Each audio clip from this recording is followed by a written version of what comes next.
Microsoft Excel पे जब भी आप वर्क करते हैं तो कभी कभी एक समस्या आती है। समस्या ये आती है कि जैसे मान लीजिए कोई टेक्स्ट कंटेंट आप किसी सेल में लिख रहे हो, तो कभी क्या होता है कि कंटेंट छोटा होता है तो बीच में रह जाता है, छोटे में रह जाता है।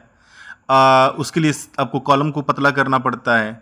बड़ा लिखते हैं, चौड़ा लिखते हैं तो वो आपका सेल से बाहर चला जाता है, कॉलम को चौड़ा करना पड़ता है।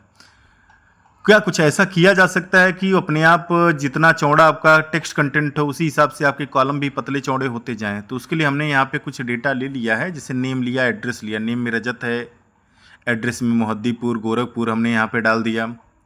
ठीक है, कुछ और भी नाम वगैरह हम यहाँ पे रख सकते हैं और उसके भी कुछ एड्रेस वगैरह हम यहाँ पे डाल देंगे।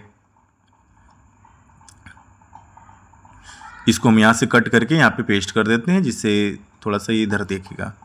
अब यहाँ पे हमने क्या किया कि एक एड्रेस और डाल दिया इधर से।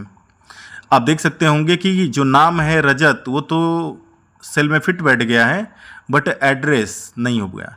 अब हम करेंगे क्या, इस पूरे के पूरे रो को सिलेक्ट करके एक तो काम है फॉर्मेट में जाएं।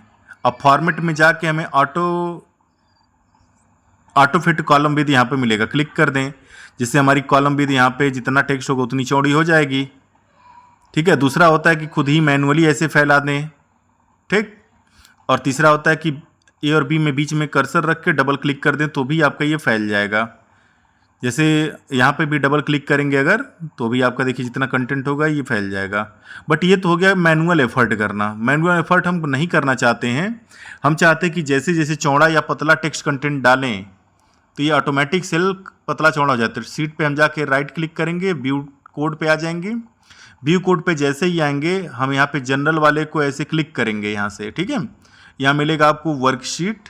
वर्कशीट में हमें यहाँ पे एक बस सिंपल सा 3-4 शब्द का कोड डालना है, सेल्स डॉट इंटायर कॉलम। ठीक है, सेल्स डॉट इंटायर कॉलम करके फिर डॉट लगेगा। इंटायर कॉलम पे आ गए, डॉट लगाया, ऑटो फिट। हमें क्या लिखना है, ऑटो फिट। वो उसी में दिखाएगा, वहाँ से टैप करके आप इसको ले लीजिएगा। अब इसको भी बंद कर दीजिए, पूरा कोड वाला विंडो को आप यहाँ से क्लोज कर दीजिए। अब देखिए, जैसे मैं यहाँ पे छोटा सा टेक्स्ट लिखता हूँ तो कॉलम पतला हो जाएगा अपने आप, और जैसे ही सेल में मैं ज़्यादा लिखता हूँ सेल से चौड़ा, तो अपने आप क्या होगा, ये कॉलम चौड़ा हो जाएगा।